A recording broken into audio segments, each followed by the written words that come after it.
Hello everyone, good evening. तो आज हम इस वीडियो में पढ़ेंगे सेफ्टी एंड फर्स्ट एड के बारे में। ये क्लास 5 का वीडियो है डियर। तो चलिए वीडियो को स्टार्ट करते हैं। डियर, आपको तो पता ही होगा सेफ्टी के बारे में कि हम लोग को हमेशा सेफ़ रहना चाहिए। कहीं भी जाएं, बाहर जाएं या घर में हो, हर एक जगह हम लोग को क्या रहना चाहिए, सेफ़ रहना चाहिए। इससे क्या होता है कि हम लोग को जान का खतरा नहीं होता। अगर हम लोग सेफ़ नहीं रहेंगे तो क्या हो जाएगा, हम लोग को दिक्कत हो सकती है, हम लोग को एक्सीडेंट हो सकता है। ठीक है, इसलिए हम लोग को हमेशा रिस्पॉन्सिबल होना चाहिए अपने सेफ्टी को लेकर। तो चलिए अभी हम लोग क्या पढ़ेंगे, सेफ्टी ऑन रोड। फर्स्ट में हम लोग रोड्स के बारे में पढ़ेंगे कि जब आप लोग रोड पे निकलते तो वहाँ पे किस तरह का आपको सेफ्टी रूल्स फॉलो करना है। तो लेट्स स्टडी अबाउट दैट। यहाँ पे देखिए क्या बोल रहा है कि road safety is very every roads users responsibility. Road safety जितने भी रोड्स यूज़र्स होते हैं, कहने का मतलब कि रोड पे चलने वाले जितने भी लोग होते हैं उनकी रिस्पॉन्सिबिलिटीज़ होती हैं। हम लोग भी चलते हैं तो हम लोग की खुद की रिस्पॉन्सिबिलिटी होती है कि हम लोग कैसे चले, किस तरह से जो रूल्स नियम दिए गए हैं उसको फॉलो करके चले तो कभी एक्सीडेंट नहीं होने वाला है। ठीक है, हर एक साल रोड एक्सीडेंट में बहुत सारे लोग डेथ होते हैं, इंजर्स होते हैं।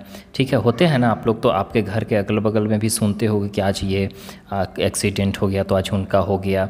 उसमें लोग डेथ भी कर जाते हैं, किसी को बुरी तरह से पैर हाथ टूट जाता है। बहुत सारे केसेस में क्या होता है कि एक्सीडेंट क्यों होता है, नेग्लिजेंसेस के कारण। ठीक है, कहने का मतलब नेग्लिगेट करते हैं हम लोग ना। कहने का मतलब कि हम लोग रोड पे चल रहे हैं तो कोई भी चीज़ को नेग्लेक्ट करके चलते हैं। ठीक है, तो उसी के कारण ऐसा होता है, हम लोग ध्यान नहीं देते हैं कि वहाँ पे क्या क्या दिया हुआ है। ठीक है, we should be careful and learn to stay safe while on road. हम लोग को केयरफुल रहना चाहिए और हम लोग को सीखना चाहिए सेफ्टी के बारे में जब हम लोग रोड पे मूव करते हैं, चलते हैं। ड्राइवर्स हो गया और pedestrians should follow the traffic rules on the road. Drivers वगैरह जो होते हैं, जो गाड़ी चलाने वाले होते हैं, और पेडेस्ट्रियंस कहने का मतलब जो पैदल चलने वाले होते हैं रोड पे, उन लोग को ट्रैफिक रूल्स को फॉलो करना होता है रोड पे। ठीक है, in order to prevent accident से बचने के लिए। Pedestrians should use subway to reach the other side of the road. अब सबवे क्या होता है यहाँ पे, जैसे कि आप लोग बाहर जाते हो कहीं भी तो वहाँ पे देखोगे कि इस तरह से बना हुआ रहता है। ओके, इस तरह से बना हुआ रहता है, तो यहाँ पे सीढ़ी रहता है आपका रोड क्रॉस करने के लिए। ठीक है, और फिर इधर में उतरने वाला होता है। तो इस तरह से बना हुआ है इसलिए क्योंकि गाड़ी बहुत बिजी रहता है रोड, तो आप लोग इसको पार करने में बहुत दिक्कत होता है। तो इसलिए आपको ये सबवे बना हुआ रहता है, तो आराम से आप लोग ऊपर जाकर इधर से जाकर ईजिली उतर सकते हो। एक जगह से, एक रोड से दूसरे रोड में आप जा सकते हो, एक साइड से दूसरे साइड में। ओके, तो हम लोग क्या करते हैं कि जल्दबाजी में रोड को ही क्रॉस करने लगते हैं, उसके कारण क्या होता है कि फिर हम लोग को एक्सीडेंट हो जाता है। Got that. अब पीपुल ड्राइविंग स्कूटर्स और bicycle should wear the helmet to protect their head. और जो लोग साइकिल चला रहे हैं, गाड़ी चला रहे हैं, बाइक वगैरह, तो हमेशा हेलमेट पहनकर चलाना चाहिए क्योंकि अपने हेड को प्रोटेक्ट करने के लिए। ओके, ट्रैफिक लाइट और ट्रैफिक सिग्नल। ट्रैफिक लाइट के बारे में सुने हैं, ट्रैफिक सिग्नल के बारे में सुने हैं। ये एक सिग्नलिंग है डिवाइस जो हमको क्या करता है, put on the crossing so that traffic can move safely. इससे क्या करता है, ये एक सिग्नलिंग डिवाइस सिग्नल देते रहता है ताकि रोड को क्रॉस कर सके एकदम सेफ से। और ट्रैफिक जो होता है उसके थ्रू कब ट्रैफिक रुकना है, कब गाड़ी को रोकना है, कब चलना है, ये सब सारा सिग्नल देते रहता है, ग्रीन बटन का, रेड बटन का, येलो का। तो इससे हमको पता चलता रहता है कब हमको कब हमको जाना है, कब हमको रुकना है। ओके, अब ये इसका जनरली 3 कलर्स होते हैं जो कि उसमें सबका अलग अलग रहता है मीनिंग। लगभग ये सभी जगह पे होते हैं। रेड लाइट कहने का मतलब स्टॉप, येलो मतलब कि एम्बर सेज, कहने का मतलब कि आपको वेट करना है, ग्रीन से मतलब कि गो। अब यहाँ पे क्या है कि रुक जाओ। ओके, स्टॉप मतलब रेड लाइट हो गया तो आपको रुक जाना है। अगर रेड लाइट होने के बाद आप चल देते हो तो क्या होगा कि आगे जाकर एक्सीडेंट हो जाए, क्योंकि अदर गाड़ी ये क्रॉस कर रही है इसलिए आपको रोका गया है वहाँ पे। अगर एक साथ इधर से गाड़ी जा रही है, अब इधर से भी क्रॉस कर रही है, अब यहाँ रेड लाइट हुआ फिर भी आप जा रहे हो तो एक्सीडेंट ही ना होगा टकरा कर।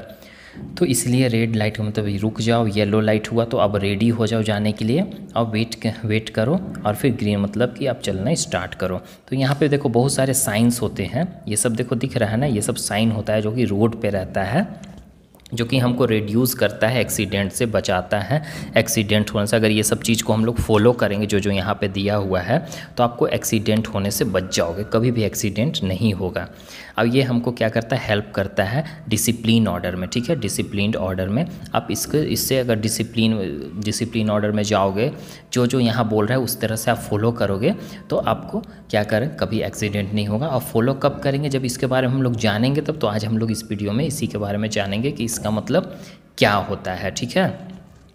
This science are called traffic sign. इस साइन को हम लोग क्या बोलते हैं, ये सब साइन को क्या बोलते हैं, ट्रैफिक साइन बोलते हैं, जो कि रोड साइन भी आप बोल सकते हो यहाँ पे, जो कि रोड पे लगा हुआ रहता है। और हम लोग को इसके बारे में एकदम सीखना चाहिए और दूसरों को भी आपको सिखाना चाहिए कि इसका बारे में क्या बोल रहा है। एकदम ध्यान से सुनो और इसको सीखो, ताकि आपको पता चल जाए कि किसका मतलब क्या होता है। देखो ये वाला जो ऐसा दिया हुआ है ना, मतलब कि नो राइट टर्न, यहाँ पे इधर दिया हुआ है, इस तरह से बनाया हुआ है। इसका मतलब क्या बोल रहा है कि आपको राइट टर्न नहीं करना है। इस तरह से रेड क्रॉस कर दिया है, तो ये कहने का मतलब क्या कि आपको राइट टर्न नहीं करना है वहाँ पे। अगर रोड में ऐसा दिया हुआ रहेगा इस तरह से साइन बनकर और उस पर इस तरह से क्रॉस किया हुआ रहेगा, तो समझो कि आपको राइट टर्न नहीं करना है। ओके आप इधर से जा रहे हो तो राइट टर्न इधर ही ना होगा, तो आपको इधर टर्न नहीं कर, अगर टर्न करते हो तो आपका एक्सीडेंट भी हो सकता है। अब यहाँ पे नो हॉर्न प्लीज़, ये हॉर्नन का सिंबल बनाया हुआ है, उस पर रेड से इस तरह से क्रॉस किया गया, मतलब कि आपको हॉर्न नहीं बजाना है वहाँ पे। कुछ ऐसा चीज़ होगा, स्कूल वगैरह होगा या कुछ और चीज़ होगा, जिससे हॉर्न के थ्रू सुनते ही उन लोग को दिक्कत हो जाएगा, तो वहाँ पे आपको हॉर्न नहीं बजाना है। अब एच करके इस तरह से बड़ा रहेगा और रेड कलर का रहेगा, ये वाला अगर साइन कहीं आप देखते हो तो समझो कि आगे में हॉस्पिटल है, इसलिए ऐसा साइन दिया हुआ रहता है। क्या होता है, कभी कभी क्या होता है कि हम लोग गाड़ी से चल रहे हैं, सफ़र कर रहे हैं, तो कहीं हॉस्पिटल नहीं मिलता है, तो ये वाला साइन रहेगा। अगर अगल बगल हॉस्पिटल है आपका, तो ये वाला साइन दिया हुआ रहेगा, तो समझ जाओ कि आगे हॉस्पिटल होगा। अब यहाँ इसका जस्ट अपोजिट है, इसका जस्ट ये वाला अपोजिट है, तो ये राइट लेफ़्ट टर्न आपको नहीं होना है। ओके पी करके क्रॉस रहेगा इस तरह से, तो मतलब कि पार्किंग, वहाँ पे आप गाड़ी नहीं लगा सकते हो, ठीक है। कहीं कहीं हम लोग जाके गाड़ी को पार्क कर देते हैं ना, तो इस तरह से बना हुआ रहेगा, तो समझो कि गाड़ी आपको नहीं लगाना है। ये इस तरह से है दिया हुआ, इस पे क्रॉस लगाया हुआ है ये वाला, तो नो यू टर्न, मतलब कि इधर से जाके ऐसे मूव नहीं करना है आपको। गाड़ी इधर से चल रही है और जल्दी से मूव नहीं करना है। मतलब कैसे, आप चल रहे हो तो कभी कभी क्या होता है कि हम लोग को इधर जाना था, मतलब कि पीछे ही कुछ काम था, तो हम लोग यहीं से मूव कर जाते हैं ऐसे, तो ये यू टर्न का ऑप्शन वहाँ पे दिया हुआ रहेगा। मतलब कि वहाँ पे अगर आप यू टर्न करते हो तो आपको एक्सीडेंट होना निश्चिंत है, इसलिए ये वाला साइन दे दिया रहता है वहाँ पे कि आप वहाँ पे ऐसा मत हो। ये वाला ऑप्शन क्यों, स्टॉप, वहाँ पे रुक जाओ। स्कूल हेड अगर इस तरह से बना हुआ है, तो समझो कि आगे में स्कूल है, तो आपको स्लोली वहाँ पे मूव करना होगा। वर्क इन प्रोग्रेस, ये इस तरह से सिंबल रहेगा, तो मतलब कि आगे वर्क चल रहा है, रोड वगैरह का या कोई भी कंस्ट्रक्शन काम चल रहा है, इसलिए ऐसा साइन दे दिया गया है, ताकि आप स्पीड में मत रहो, नहीं तो वहाँ पे रोड पर नीचे होगा तो आप ये गिर सकते हो। ये पेडेस्ट्रियन क्रॉसिंग है, अगर इस तरह से मूव दिया हुआ रहेगा सिंबल, तो समझो कि आपका आप पेडेस्ट्रियन है, आगे में ये वाला जो जेब्रा क्रॉसिंग होता है वो वाला दिया हो, उसके थ्रू आप जा सकते हो। अब देखो यहाँ पे 3 इमरजेंसी नंबर्स हैं। अगर आपके घर में कुछ हो जाता है, जैसे कि पुलिस को आपको कॉल करना है तुरंत, तो 100 डायल करो अपने मोबाइल में, कॉल लग जाएगा। 101 फायर के लिए, मतलब कि आपको अगर घर में आग वगैरह लगे, अगल बगल कहीं आग लग गया, तो 101 पे डायल करके आप बोल सकते हो, तो आ जाएगा। 102 मतलब कि एम्बुलेंस, किसी का तबीयत ख़राब हो गया, एम्बुलेंस आपको बुलाना है, तो 102 पे क्लिक करो और नंबर डायल करो, वो आपका जो भी होंगे आ जाएंगे एम्बुलेंस लेकर तुरंत। सो अब हम लोग समझेंगे फर्स्ट एड के बारे में। फर्स्ट एड क्या होता है, फर्स्ट मतलब पहला होता है, ठीक है। तो पहले जो हम लोग ट्रीटमेंट करते हैं उसी चीज़ के बारे में यहाँ पे दिया हुआ है। तो देखो इमीडिएट हेल्प, जैसे कि आपके घर में कोई लोग हैं, ठीक है, कोई बच्चा है, गॉट दैट, आप बहुत बड़े हो, अब आप ये क्या ब्लेड से खेल रहा था ये बच्चा, तो खेलते खेलते क्या करता है, अपना हाथ को कट कर लेता है और ब्लीडिंग पूरा ज़्यादा कट कर लेता है, ब्लीडिंग होने स्टार्ट हो गया, खून बहना स्टार्ट हो गया।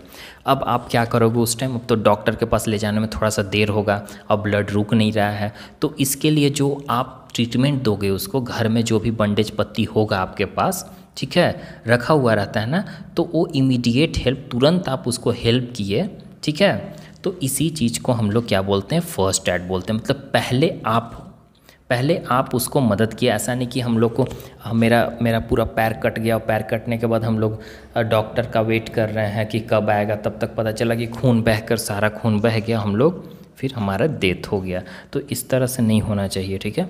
तो फर्स्ट एड पहले हम लोग कुछ से भी, कपड़ा से भी बांधते हैं या कोई भी चीज़ साफ़ वगैरह करते हैं, तो वो फर्स्ट हेल्प जो इमीडिएट तुरंत हेल्प किया जाता है उसी को फर्स्ट एड बोला जाता है। तो फर्स्ट एड ये बॉक्स होता है जो कि आप घर में भी, आप सभी के घर में लगभग रहता है। अगर नहीं होगा आपके घर में तो इसको रख लेना, ताकि घर में किसी को कुछ हो तो आप तुरंत उसकी हेल्प कर सके। उसके बाद फिर डॉक्टर को हम बुलाकर जो भी ट्रीटमेंट होगा स्टार्ट करवा देंगे। कुछ टाइम होता है लोग हर्ट कर जाते हैं और एक्सीडेंट हो जाता है, ठीक है, तो बहुत बुरी तरह से इंजर्ड हो जाते हैं। तो फिर उसके बाद क्या करते हैं कि उनको लोग इस तरह का ट्रीटमेंट दिया जाता है। इस ट्रीटमेंट से क्या होता है, वो सही हो जाता है। आप गाड़ी वगैरह भी खरीदते हो तो देता है ना, उसमें कुछ ये लिक्विड रहता है, मलहम वगैरह रहता है, फिर बैंडेज रहता है, ताकि कहीं भी आप एक्सीडेंट करो तो तुरंत आप वहाँ पे इमीडिएट हेल्प कर सकता है वो चीज़ आपका। We should give them first aid. हम लोग को उसको, कोई भी आदमी अगर इंजर्ड हो जाता है, एक्सीडेंट हो जाता है, तो उसको फर्स्ट एड देना चाहिए फर्स्ट में। अब हमेशा तुरंत बड़ों को बुलाना चाहिए। अगर आपके घर में, अगर आप लोग 2 बच्चे आप लोग खेल रहे हैं, आप लोग दोनों में से किसी को चोट लग गया ज़्यादा, तो अपने घर में जो बड़े हैं उनको बुलाओ, तो वो तुरंत हेल्प करेंगे। अब उसके अगल बगल ज़्यादा चिल्लाना नहीं है। इंजर्ड पर्सन, जो पर्सन को चोट लगा है, उसके अगल बगल ज़्यादा चिल्लाना नहीं, उसको शांत एरिया में रहने दो। We should always keep a first aid kit. हम लोग को घर में हमेशा फर्स्ट एड किट रखना चाहिए, handy at home as well as in school. हम लोग घर में भी रखेंगे हैंडी, जिसको हम लोग आराम से उठाकर कहीं भी ले जाकर उसको इमीडिएट हेल्प कर सकते हैं, और साथ ही साथ स्कूल में भी। देखो यही हमारा फर्स्ट एड बॉक्स है। ये एंटीसेप्टिक लोशन है, जो कि सैवलॉन भी यहाँ ले सकते हो, डेटोल भी ले सकते, ओके, सैवलॉन डेटोल दोनों ले सकते हो। ये कॉटन है आपका, रुआ जो होता है, ये गज हो गया, बंडेज बांधने वाला, बैंड एड हो गया, आपका कट उठ जाता है, ये सीजर्स है, सीजर भी काम आता है ना, ओके। और ये एंटीसेप्टिक लोशन है, ये हमारा बॉक्स है, इसमें सारा रखा जाता है। फर्स्ट एड बॉक्स का ये साइन होता है, ये साइन मतलब कि डॉक्टर का साइन होता है ना ये, तो ये फर्स्ट एड बॉक्स का भी साइन होता है। इससे पता चलता है कि हाँ, इसमें सारा मटेरियल होगा रिलेटेड, मेडिसिन से रिलेटेड। ओके डियर, तो आई होप कि ये पूरी तरह से क्लियर हो गया होगा आपको। अ first aid kit should ideally contain the following items of the first aid kit में, उसमें क्या क्या आइटम कंटेन किए हुए होना चाहिए, क्या क्या होना चाहिए उसमें आइटम, हम बता दे रहे हैं आपको। अगर आपको घर में रखना होगा, अब रखना तो कंपलसरी है, तो उसमें क्या क्या रखिएगा ये चीज़ बता। पहले एंटीसेप्टिक क्रीम रखना होगा। ये क्या होता है कि this is an ointment to prevent infection. जैसे कि ये लगाने से क्या होता है ना, कि अगर आपका कट वगैरह गया है कहीं, तो कटने के बाद उसमें इन्फेक्शन ना हो, इसलिए उस चीज़ को हम अप्लाई करेंगे। जो हम कट उठ गया है तो उससे इन्फेक्शन आपका नहीं होगा। नेक्स्ट है एंटीसेप्टिक लोशन। ये लोशन क्या होता है, ये लिक्विड होता है, जो कि अगर आपका जख्म वगैरह हो गया, कहीं कट गया तो ब्लीडिंग हो रहा है, तो उसको लगाकर उससे पोंछ देने के बाद क्या होता है कि उसके अगल बगल जो भी कीड़े मकोड़े जम्स वगैरह होगा वो मर जाएगा, वो हट जाएगा वहाँ से तुरंत। तो इससे आपका अंदर जो जम्स वगैरह होगा, ब्लड जहाँ से जा आ रहा है, तो ब्लड के थ्रू वो अंदर ना जा सके, इसलिए हम एंटीसेप्टिक लोशन को यूज़ करते हैं। डेटोल हो गया, सैवलॉन हो गया, ये दोनों में से आप ले सकते हो। बैंडेज क्या करता है, हमेशा बैंडेज हम लोग always use a clean cotton bandage, it cuts and want to avoid the jumps care. हम लोग क्या करते हैं कि बैंडेज से क्या करते हैं ना, कि जैसे कि डेटोल वगैरह है, तो डेटोल के साथ उसको लेकर उसको साफ़ करने में मदद करते हैं ना। कॉटन वगैरह, रुआ वगैरह, तो रुआ से हम लोग साफ़ करते हैं, उसमें डिटॉल लगाकर, उसी तरह से उसी का काम आता है। बैंड एड क्या होता है, यहाँ पे देखो, बैंड एड एक स्टिकी है, जैसे कि इस तरह से रहता है ना, जैसे कहीं कट जाता है लोग तो उसको वहाँ पे साट दिया जाता है, सेलो टेप टाइप रहता है ये, इसको कहीं पे कट गया है या जख्म है तो वहाँ पे साट दिया जाता है लोशन वगैरह लगाकर, और फिर उससे क्या होता है कि ठीक हो जाता है। कुछ दिन बाद उसको हम लोग निकाल देते हैं। Some common first aid you can provide to injured person on the road are given बोले, तो कुछ कॉमन फर्स्ट एड हैं जो कि आप प्रोवाइड कर सकते हो इंजर्ड पर्सन पे, जो कि रोड पे होता है। तो जैसे कि ओंड, अगर आपको ओंड मतलब जख्म वगैरह हो गया, घाव हो गया है, तो हम लोग को क्या चाहिए, we need to first wash the area, जहाँ पे आपका जख्म हुआ है उस एरिया को पहले धो लो अच्छे से, अच्छा मतलब फ्रेश पानी में, ठीक है। वहाँ से सभी तरह का डर्ट वगैरह जो भी गंदगी है उसको हटा दो, फिर उसको एंटीसेप्टिक लोशन से क्लीन कर दो रुआ लेकर, ठीक है, इन्फेक्शन को कंट्रोल करने के लिए, ताकि इन्फेक्शन ना बढ़े।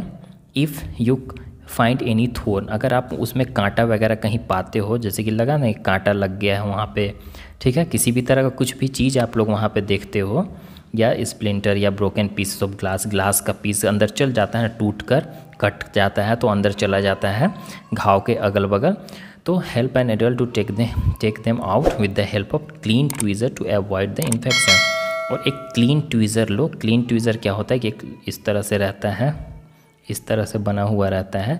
इससे क्या करते हैं ना कि कोई भी चीज़ अगर अंदर आपका घाव के अंदर चला गया है तो उसके थ्रू हम लोग उसको निकाल सकते हैं बाहर, ठीक है। साफ एकदम ट्वीज़र लेकर आप उसको अपने आपके घर में बड़े लोग हैं, आपके पापा हैं, भैया हैं, जो भी है, तो उनको बताओ कि उनसे निकाल कर फिर आराम से उसको बैंडेज पट्टी कर दो तो ठीक हो जाता है।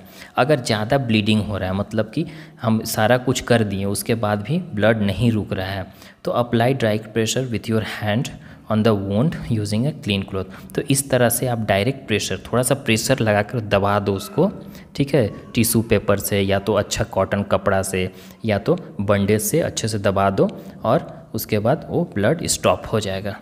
ओके डियर, देखो इस तरह से पहले धो लेना है स्टेप में, नेक्स्ट में कॉटन अप्लाई करो, एंटीसेप्टिक क्रीम, फिर उसके बाद बंडेज कर दो, तो ये आपका सही हो जाएगा अगर जख्म होता है या कटता है तो। और डियर ये हमारा पार्ट 1 वीडियो था, पार्ट 2 वीडियो हम कल बनाकर इसमें अपलोड कर देंगे, लिंक भी दे देंगे। So dear bye, take care.